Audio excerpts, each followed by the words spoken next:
Fahalalavatsika rehetra indray amin'izao talata arivariva faharoa amby roapolo ny volana aprily 2024 izao.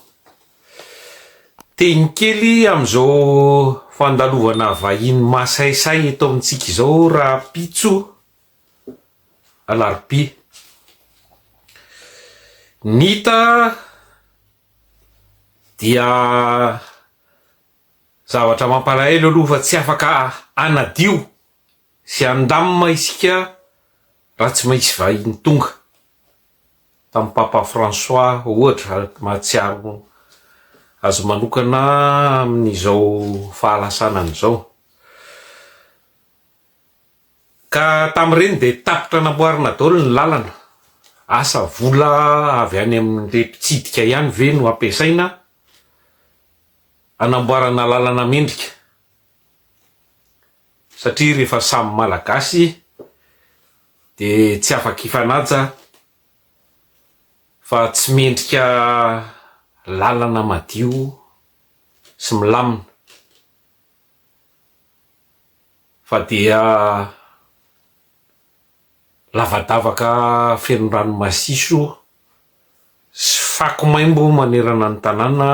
Zany no atao rehefa isika samy sika, tsetsatsetsat tsy aritra fotsiny iny, fa ny fanontaniana mipetraka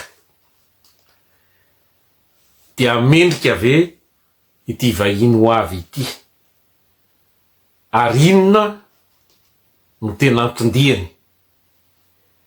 Ny tokony izy aloha dia tsy tokony nandray azy akory isika raha ny tena marina, raha hoe fitondrana manakambo ary manaja an'izany hoe asom-piandrianam-pirenena zany no misy, satria olona mibodo ireo tany nositsika ireo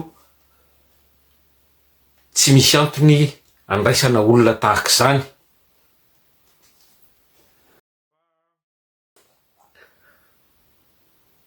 Raha momba ny Inga Macron dia ambany dia ambany ny lazany, zany hoe cote de popularité na ny amin'ny taniny aza, satria ny 220 isanjato farafahabetsany 420 isanjato ny vahoaka frantsay no mankasitraka azy, ary tsy nisy afa-tsy 720 isanjatony no nifidy azy tamin'ny premier tour tamin'ny taona fifidianana farany teo tamin'ny 2020 sy 2020. Ny 270 isanjato ny vahoaka frantsay zany dia tesitra aminy ary tsy makatelina azy, ka ny vahoaka frantsay aza ataony mandraingirangy, ka inona moa zay irarainy zay vahoaka malagasy any.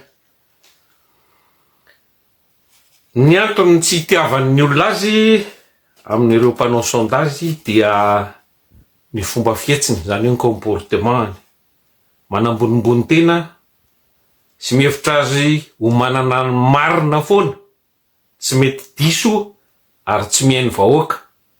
Misy mitovitovy amin'izay ao amintsika ao, ka filohan'ny mpanana, zany hoe ireo manambola ny tena toanany sy ampiny, satria banquier-ny Rothschild izy teo aloha. Olona déconnecté hors sol ho ny fitenenin-drareo azy, tsy ngevana lavitry ny zava-misy zany, ka isan'ny tsy itiavam-bahoaka frantsay azy koa ny fironan'ny lalina makany amin'ny ady zay misy ao amin'ny Rosia sy Ukraine. Ny 70 isanjato frantsay dia tsy manaky izany, ka any amin'ny taniny izy zany tena tsy malaza mihitsy ary tsy manana légitimité intsony raha ny fifidianana rehetra ny sesy, fa mafy be izy rehefa nivelany rehefa ty amin'ny taniny izy de siahan'ny olona, siahan'ny vahoaka frantsay ka misitrisitra tsy samy mifangaro amin'ny vahoaka. Ka raha nilaza ny eto Afrika indray dia mbola noho ireo toetra n'ireo ihany no ankalan'ny afrikanina, tanora afrikanina azy amin'izao, satria amin'ny fomba mbola miampy koa zany fomba fiteny manambanimbany, mépris, ary koa mihevitra manao ny afrikanina ho zazabodo, mpanao paternalisme ny filaza azy. Ka miakatra noho izany ny tsy fitiavana ny politika Macron any amin'ireo firenena avaratry Afrika, Mali, Burkina Faso, Niger, Senegal ary Tsady, zay firenena mitaky ny fanajana, zany hoe respect ny vahoaka afrikanina, ary mandany néocolonialisme sanany ny fanjanahantany amin'ny endriny vaovao sy ny resaka France-Afrique. Eo amin'ny France-Afrique zay moa de efa hatraminy nanomezana ny fahaleovan-tena mandrakizao no mambotry ny arenan'ny Afrika ny Frantsay, resaka pétrole, uranium, volamena sy ny sisa. Miola misy koa ny atao hoe dette coloniale, ary tsy resahana tsony ny français fa itsika moa tsy voakasika izany. Firenena isan'ny sahirana mafy indrindra i Frantsa amin'izao fotoana izao, ary bokatrosa ka mitady gana, mitady kanara ho volosana, mitady gana vendrana zay manaiky ho tsetsefiny sy ho sovaliny. Ka ny antondihany dia mazava ho azy fa ny tombontsoa frantsay, tsy ny malagasy velively akory. Maro ireo solelakista zao ho karamaina anasoaso azy, ary mba hiarovany an'izay tombontsoa frantsay izay indrindra no atongavany anoanana ny mitovy aminy, ny frantsay mitovy aminy, andevo, esclave de salon, hozy izy ry Traoré, voavidy sy mpamadika zay manaiky ho baikony sy sovaliny. Ka potsista mahafatrapo, satria potsista mpamadika tamin'ireny fanonganam-panjakana tamin'ny 7 reny de mazava fa ny frantsay ny tao ambadika, antany hitatsika ny video nataony tompoko lady Deratsiraka. Tsy mitovy an'ireo potsista tena tia tandrazana zay enjehiny ary fofony mihitsy ny ainy, satria miaro ny taniny sy ny tombontsoan'ny taniny. Ka fantany tsara ny tsy fanajana ny zon'olombelona eto Madagasikara, fantany tsara ny fanitsakitsahana an'izany demokrasia zany, fa tsy ahoany, satria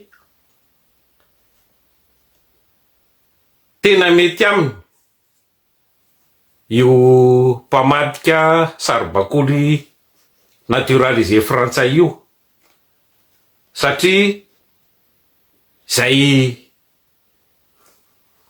alam-bahoaka, satria fantany fa sady mety aminy izay fizarazarana misy eo amin'ny vahoaka malagasy mitondra an'izay.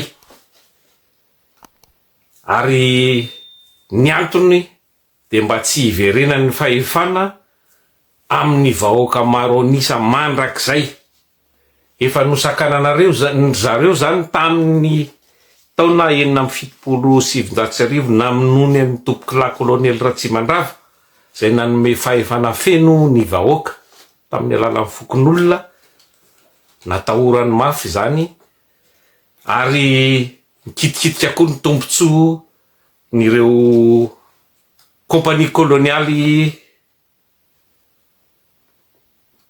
nisy dia ny kompania Lyonnaise sy ny kompania Marseillaise izany. Ary koa ny fanonganany an'Ingara Valomanana tamin'ny 5 sy 4 arivo zay nanomboka ny nanome lamosina azy nisokatra tamin'ny firenena hafa ary napiditra ny teny anglisy zay tsy zaka amin'ny vavoniny. Ka ny antondia amin'ny faharoa dia momba n'io resaka fanandratana sy fampielezana ny teny frantsay io na francophonie. Tsy ny teny frantsay no ratsy fa isan'ny teny faran'izay tsara sy manan-karena indrindra ny teny frantsay, fa ny politika ao ambadika dia ny OIF zany na Organisation Internationale de la Francophonie zay fitaovana politika mazava. Ny CENI ohatra dia ratsa mangaika ny OIF io zany Organisation de la Internationale de la Francophonie, mody hoe ampivelarana ny demokrasia mba hisian'ny fifidianana mangarahara ary tsy miankina. Nefa dia fantatsika tsara fa sady tsy miankina io, tsy resaka hoe tsy miankina zany io no fanetri-ben'ny safidim-bahoaka eto amin'ny tanitsika. Natao hitazomana ireo saribakolon'ny frantsay eo amin'ny fitondrana. Eto am-pamaranana dia tsy vahaolana ao amin'ny Madagasikara fa efa problemantsika efa 30 taona ny Frantsa, ka tsy izao i Macron no hanovy izany zay zazana velan'ny fanjanahana frantsay. Marina ny azy fa isika no adala raha mbola manaiky eo ataony sy mamela ny eo andevony zay mpamono ny fahaleovantenantsika sy ny fiandrianam-pirenentsika io. Jereo ireo firenena zay niala tamin'ny Frantsa, ny AES zany, Alliance des États du Sahel, zay mandroso satria ny haren'ny firenena dia miverina ho an'ny vahoaka. Tsy taky ny eto amintsika zay tratra miondrana tsokosokany velany, tsy misy bedy ary tsy misy fiafarany. Ka raha mbola io voavidy io no eo dia afoizo renositsika antoky ny fahaleovantenantsika sy ny fiandrianantsika. Saia isika maneho ny atezerantsika manoloana an'izao fitsidian'ny mpipodin'ny tanitsika izao. Ataovy daholo ny fomba rehetra anaovana izany.